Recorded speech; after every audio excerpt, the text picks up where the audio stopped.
Ingekuwa ndoa ni shepu, wamama wengine tu usingeolewa. Wamama ni jeshi kubwa, wamama ni jeshi kubwa, wamama ni jeshi kubwa, wamama ni jeshi kubwa, watatumika shambani mwa Bwana.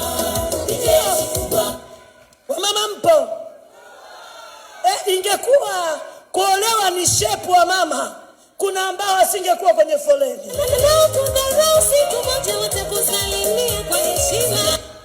Na nataka niwaambie mama zangu, kuolewa sio uzuri. Na ndio maana kuna wazuri bado wanalaumu, wanasema jamani Mungu. Nafanyaga semina za mabinti. Binti ananiambia mtumishi, nimekuwa kama shimo la taka, wanakuja na kuondoka. Namwambia sasa nifikie kidogo, weka na plasta kidogo. Wakina mama mpo? Watu hawaui shepu wala bulako. Angalia umejaribu, unavaa vimini mpaka huku. Vya nini mama?